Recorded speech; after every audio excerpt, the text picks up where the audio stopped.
Amém, meus irmãos? Vamos agora, nesse momento, abrir a palavra de Deus. Nós que estamos aqui podemos fazer isso de pé. No livro do profeta Oséias, capítulo 14, versículos de 1 a 8. Oséias 14, de 1 a 8. Primeiro dos profetas menores, assim chamados como referência à extensão dos seus livros, não por causa da sua importância. Oséias, por exemplo, um profeta de extrema importância dentro do profetismo do Israel antigo, dentro da palavra de Deus. Oséias, capítulo 14, versículos de 1 a 8, a palavra de Deus nos diz assim: Volta, ó Israel, para o Senhor teu Deus, porque pelos teus pecados estás caído. Tende convosco palavras de arrependimento e convertei-vos ao Senhor. Dizei-lhe: perdoa toda a iniquidade, aceita o que é bom, e em vez de novilhos, o sacrifício dos nossos lábios. A Assíria já não nos salvará. Não iremos montados em cavalos, e não mais diremos à obra das nossas mãos: Tu és nosso Deus, por ti o órfão alcançará misericórdia. Curarei a sua infidelidade. Eu de mim mesmo os amarei, porque a minha ira se apartou deles. Serei para Israel como orvalho, ele florescerá como lírio e lançará suas raízes como o cedro do Líbano. Estender-se-ão os seus ramos, o seu esplendor será como o da oliveira e a sua fragrância como a do Líbano. Os que se assentam de novo à sua sombra voltarão, serão vivificados como o cereal e florescerão como a vide. A sua fama será como a do vinho do Líbano. Ó Efraim, que tenho eu com os ídolos? Eu te ouvirei e cuidarei de ti. Sou como o cipestre verde, de mim procede o teu fruto. Amém. Louvado seja Deus. O profeta Oséias é chamado de o profeta do Evangelho. O profeta Isaías, nós sabemos que é considerado o seu livro como o Evangelho antes dos Evangelhos, mas o profeta Oséias é considerado o profeta do Evangelho por causa da sua mensagem, como ele estrutura a sua mensagem. Essa mesma estrutura da denúncia do pecado, da promessa de salvação depois do arrependimento, a sua ênfase no amor de Deus, o amor leal de Deus, a sua misericórdia, a sua compaixão, apontam para o Calvário, tem a sua culminância na obra de Cristo. Oséias profetizou, muito provavelmente, no século VIII a.C., entre 750 e 724, alguns sugerem que esse período tenha sido mais extenso, mas certamente os limites estão entre o reinado de Jeroboão II em Israel e o reinado de Ezequias em Judá, no norte e no sul. Ele, natural do reino do norte, natural de Israel, mas que também dirigiu a sua profecia para o reino do sul. E uma característica que me chamou a atenção em Oséias e me levou a essa reflexão que quero compartilhar debaixo da graça de Deus com os irmãos nesta noite, é o fato de que todo o discurso de Oséias se dirige à nação como um todo e não ao indivíduo. É claro que a sua mensagem pode ser aplicada perfeitamente à experiência individual, mas todo o livro é dirigido à nação de Israel, especialmente a Israel, o reino do norte. E o momento em que Oséias viveu foi um momento marcado pela idolatria.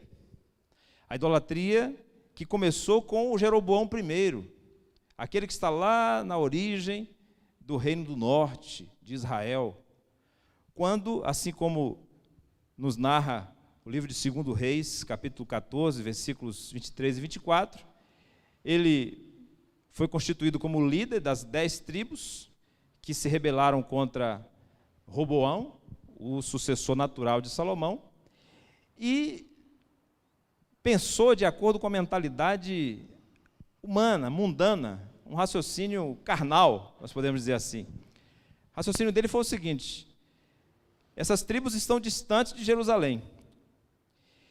Se elas precisarem vir a Jerusalém para adorar no templo, elas acabarão se submetendo a Roboão, e eu perderei o reinado.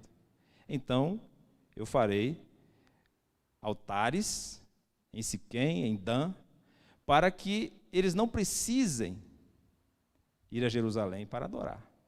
E então, ele lançou mão de um artifício que já tinha sido usado na história de Israel, que foi o bezerro de ouro. O bezerro, ou touro, que era símbolo de Baal ou dos Baalins, os deuses daquela região. Dessa forma, ele queria manter o povo unido sob a sua liderança. Mas isso levou o povo, historicamente, ao distanciamento de Deus e o abandono da lei de Deus, porque não tem como separar Deus da sua lei, a lei de Deus do Deus que a outorgou. Então, pela idolatria, o povo passou a abandonar a justiça social, a moralidade pessoal, e a nação passou por sucessivas mudanças, inclusive com a morte de vários reis, assassinatos sobre assassinatos, até que a nação de Israel, e aqui eu me refiro ao Reino do Norte, foi destruída, desfeita, depois da invasão do Império Assírio. Diante dessa situação,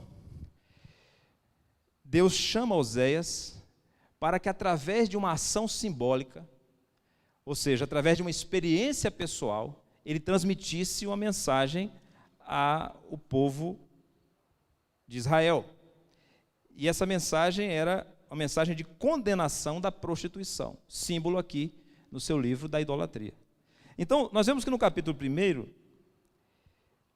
os versículos 1 e 2 dizem assim: palavra do Senhor que foi dirigida a Oséias, filho de Beeri, nos dias de Uzias, Jotão, Acás e Ezequias, reis de Judá, e nos dias de Jeroboão, filho de Joás, rei de Israel. Quando pela primeira vez falou o Senhor por intermédio de Oséias, então o Senhor lhe disse: vai, toma uma mulher de prostituições e te terás filhos de prostituição, porque a terra se prostituiu desviando-se do Senhor. Então aquela mulher, Gomer, como diz o versículo 3, passou a ser o símbolo da nação prostituída, idólatra, cultuando e vivendo em função de outros deuses.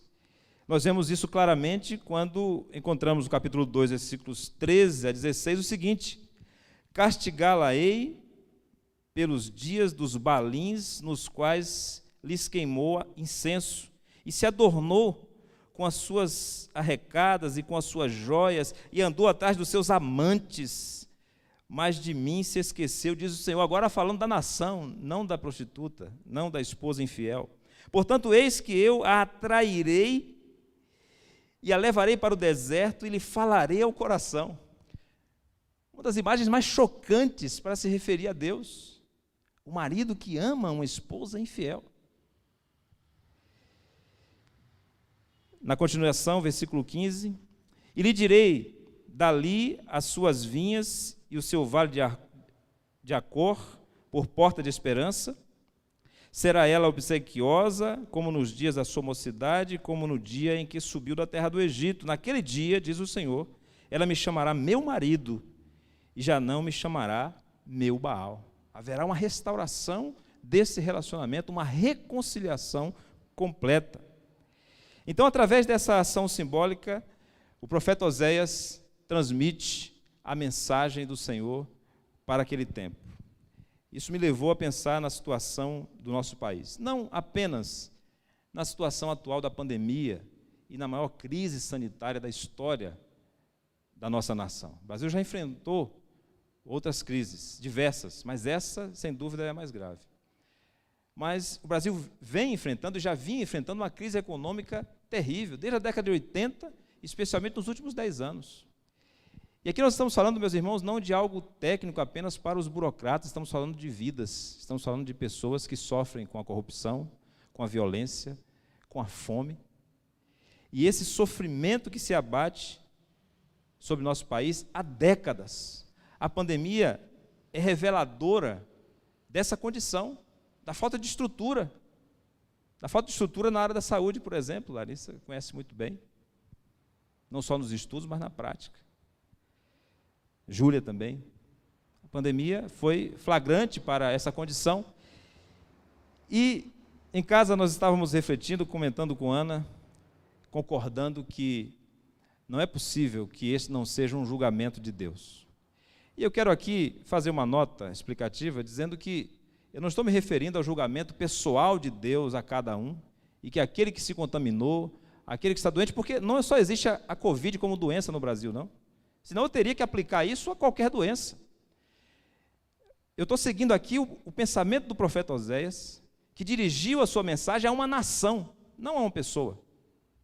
Cada um de nós pode aplicar pessoalmente essa mensagem, mas ao Brasil como nação, um país que é idólatra, um país distante de Deus, um país que não segue a lei de Deus, e nós poderíamos aqui citar vários exemplos, a começar pelas nossas lideranças em todos os poderes, mas também pelos meios de comunicação, o assédio, a pressão sobre as famílias, o que nós vemos hoje especialmente no Poder Judiciário, como o Poder Judiciário se transformou numa máquina de destruição de famílias. Impressionante. Como nós temos tantos projetos também no Legislativo, o país, como nação, nós como povo, devemos prestar atenção na palavra de Deus através de Oséias. Existe um castigo divino sobre a idolatria. Deus é um Deus amoroso, assim como aquele marido figurado na experiência de Oséias. É nesse livro que está uma expressão profunda, mas ao mesmo tempo muito direta, de quem Deus é. Deus é misericordioso, Deus é amoroso, Deus se comove pela condição do pecador. Mas, meus irmãos, Deus é um Deus justo e Ele é um Deus severo para punir a idolatria. É por isso que Oséias é o profeta do Evangelho, porque o Evangelho tem esses dois elementos, Igor: o juízo de Deus e a graça divina. A punição contra o pecado, que representa a separação de Deus, mas também a graça de Deus que promove a reconciliação. Esses dois elementos, e vejam que no capítulo 13, como anteriormente ao texto que nós lemos, está retratado aqui esse decreto do juízo de Deus, capítulo 13, versículo 8, a imagem agora vem da natureza, Deus dizendo através do profeta: como ursa roubada de seus filhos, eu os atacarei e lhes romperei a envoltura do coração, e como leão ali os devorarei, as feras do campo os despedaçarão. Mas o versículo 9 diz assim: a tua ruína, ó Israel, vem de ti mesmo, e só de mim o teu socorro. Meus irmãos, na última leitura que nós fizemos do livro do profeta Oséias, nosso culto doméstico, eu parei nesse versículo aqui. Eu destacaria, pastor Tarcísio, esse versículo só, aqui nessa tradução, 2 linhas, 1 linha e meia, revelando uma verdade muito profunda. A tua ruína, ó pecador, a tua ruína, ó Brasil, vem de ti mesmo, e só de mim o socorro. Ou seja, a severidade do juízo de Deus contra Israel nada mais era do que simplesmente deixar que as consequências do pecado da nação recaíssem sobre ela.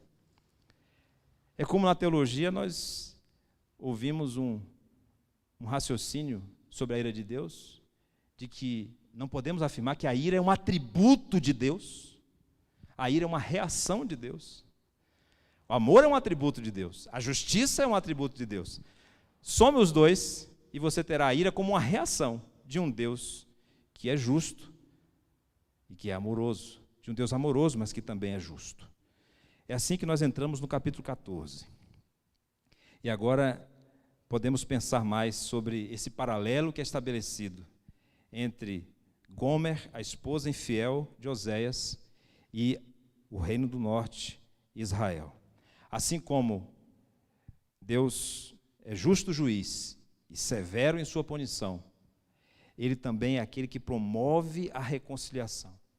E assim como aquela mulher foi restaurada de suas prostituições e se tornou a esposa do profeta, Deus também estava restaurando a nação. Mas qual o caminho para esta reconciliação? Qual o caminho de volta para Deus? É aqui que nós precisamos colocar o nosso foco agora. O caminho de volta para Deus é o caminho do arrependimento, da confissão, do quebrantamento. Veja que no versículo 1 do capítulo 14, nós temos o profeta revelando o estado do Reino do Norte, mas o nosso também, o estado do nosso país. Olha como termina esse versículo: pelos teus pecados estás caído. O que significa o pecado? Significa queda. Isso aqui é o evangelho em sua essência. Pecado é queda.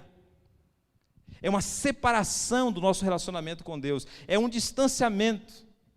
Uma das imagens usadas para essa queda ou para esse desprovimento da graça de Deus é como se duas pessoas estivessem caminhando juntas, para e passo, mas de repente uma começasse a se deslocar e a que ficou para trás, por mais que tente alcançar, não consegue. É por isso que a Bíblia diz que nós fomos destituídos da glória de Deus, distanciados, separados da glória de Deus. Mas o plano original de Deus era que caminhássemos lado a lado, assim como no Éden. A nossa condição de queda é essa condição de separação de Deus. É por isso que só pode vir de Deus a restauração da nossa nação. A restauração de que o Brasil precisa vem exatamente de atender a esse chamado de Deus ao arrependimento. E se esse Deus é um Deus verdadeiro, o arrependimento também precisa ser verdadeiro, precisa ser completo. É o que nós entendemos quando lemos o versículo 2: tende convosco palavras de arrependimento e convertei-vos ao Senhor, dizei-lhe, perdoa toda iniquidade, aceita o que é bom, em vez de novilhos, os sacrifícios dos nossos lábios. O retorno para Deus se dá através de um arrependimento que seja verdadeiro, não de uma teatralização apenas, como nós assistimos no que chamamos de mundo gospel. Muitas imagens, muitas cores, muitos sons, muita estética envolvida, muito circo. E você vai no YouTube mesmo, como nós estamos aqui na transmissão, um show de cores, de eventos, de possibilidades. E quando tínhamos a permissão para os encontros presenciais de massa, aí que nós podemos falar de eventos por todo o país, produção musical. Mas, meus irmãos, parece que esse crescimento dos evangélicos, como esse grupo de cristãos é identificado, não significa, como muitos dizem, necessariamente um crescimento do evangelho encarnado na vida das pessoas. E eu já mencionei aqui a crise que o Brasil vive da década de 80 para cá. E coincide com um crescimento vertiginoso dos evangélicos da década de 80 para cá. Como assim cresce o número, mas não cresce a qualidade, o testemunho, a diferença? Então, meus irmãos, aqui o profeta está dizendo: olha, não vale o que vocês disseram no capítulo 6. Aquele momento em que a ameaça da invasão da Síria era mais forte, e que Deus alertou para que você se arrependesse, e vocês disseram, como diz o versículo 1 do capítulo 6, vinde, entornemos para o Senhor, pois Ele nos despedaça e Ele nos sarará, faz a ferida e ligará. Palavras bonitas, irmãos. Palavras bonitas, mas parece que o profeta aqui está considerando que aqueles sacrifícios, aquele culto, aquela prática da adoração não representou um arrependimento verdadeiro. E o próprio capítulo 6, versículo 6 diz: pois misericórdia quero e não sacrifício, conhecimento de Deus mais do que holocaustos. Então faltou conhecimento de Deus, e conhecimento de Deus é experiência com Deus. Aqui conhecimento não é apenas um assentimento intelectual, não é apenas teórico, é experiência com Deus. Esse arrependimento Parece que aquilo que é exposto no capítulo 6 não foi profundo, não foi completo, porque arrependimento precisa ser completo. Versículo 3 nos dá uma pista de que era apenas uma teatralização da fé, porque o povo disse que iria adorar a Deus exclusivamente, fez sacrifícios a Deus, mas continuou confiando na Síria, continuou confiando no poder militar da Síria. O versículo 3 diz: a Síria já não nos salvará, não iremos montados em cavalos, e não mais diremos as obras das nossas mãos, tu és o nosso Deus, por ti o órfão alcançará misericórdia. O que Deus quer é exatamente isso, que isso seja verdadeiro. Porque antes o povo voltava quando estava sendo ameaçado, quando estava em crise, mas depois que vinha uma pacificação na região, um tempo de bonança, o povo se voltava então a confiar nas alianças políticas, especialmente no poder militar. Quando nós encontramos a expressão carros e cavalos, é sempre uma referência ao poder militar de alguma nação que o povo de Israel queria tomar como sendo sua protetora. E Deus está dizendo: é preciso que esse arrependimento seja verdadeiro, para que haja retorno. E, meus irmãos, quando é verdadeiro o arrependimento, quando ele é profundo, quando ele é completo, envolve mudanças, envolve não só a estética, mas a ética, envolve não só as palavras, mas o coração. Nós estamos diante de um Deus que nos recebe e que nos diz, como está aqui no versículo 4, curarei a sua infidelidade, eu de mim mesmo os amarei, porque a minha ira se apartou deles.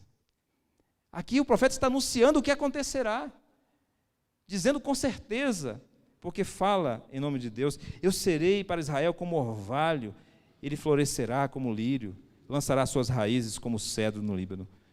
Deus, quando nos restaura, ele imediatamente substitui a sua ira, que é a reação ao nosso pecado, a nossa impiedade, pela cura, pela restauração da nossa vida. É isso que nós esperamos do nosso país, um arrependimento verdadeiro, crentes convictos, como nós temos testemunhado durante esta pandemia, meus irmãos. E eu louvo a Deus, já disse isso e vou repetir, por fazer parte de uma igreja de pessoas convictas, de pessoas que estão comprometidas com Deus acima de tudo, e tendo culto presencial ou não tendo transmissão ou não, tendo qualidade como nós temos hoje, graças a Deus, ou não tendo, como já foi no início, o povo se mantém fiel, porque nós precisamos dessa convicção para enfrentarmos as crises.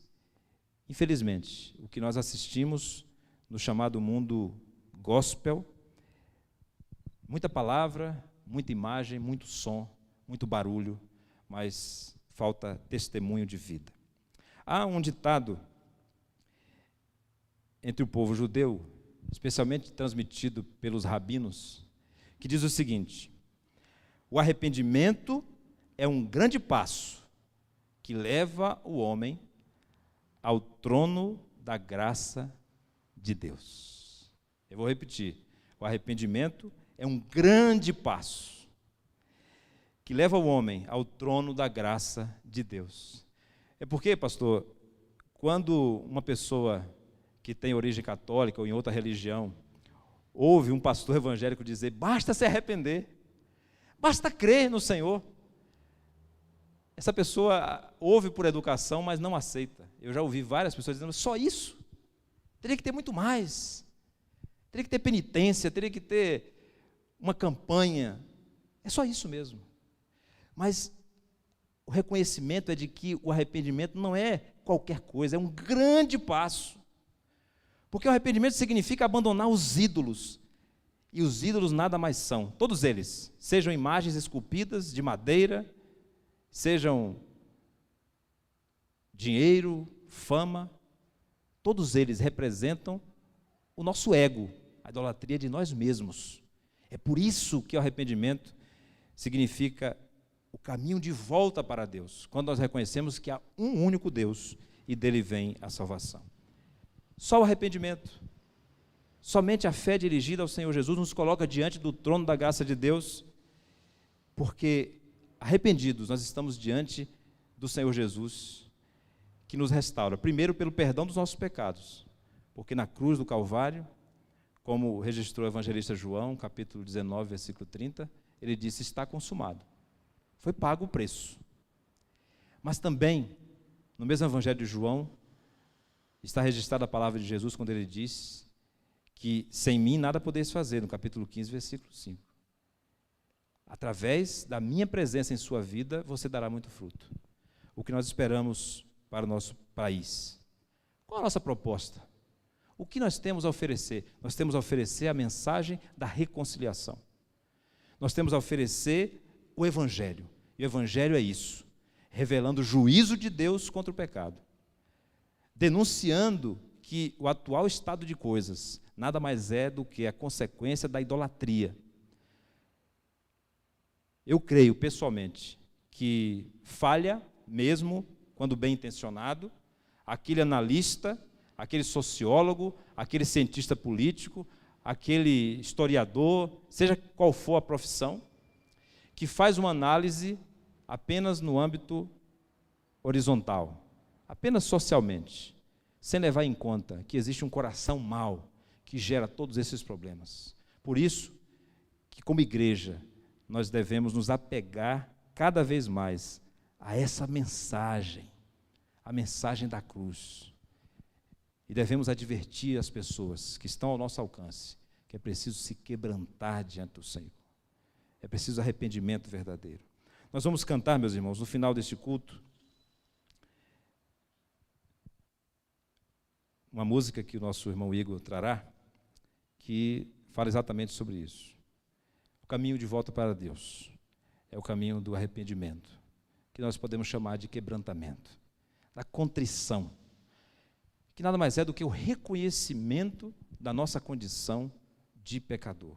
O reconhecimento de que nós estamos perdidos sem a graça de Deus, mas ao mesmo tempo, a confiança de que Deus está acessível, Ele se fez disponível diante de nós, quando veio a nós, com a sua graça, especialmente na vida e na obra do nosso Senhor Jesus Cristo. Vamos orar pelo nosso país, vamos orar pela nossa nação, vamos orar para que a nossa igreja continue firme no propósito de proclamar a Cristo, quanto tempo Ele ainda nos permitir sobre esta terra, até a volta do nosso Senhor, que nós tenhamos essa convicção. Amado Deus, nós reconhecemos, ó Pai, que a Tua palavra é a verdade, e é ela que nos santifica.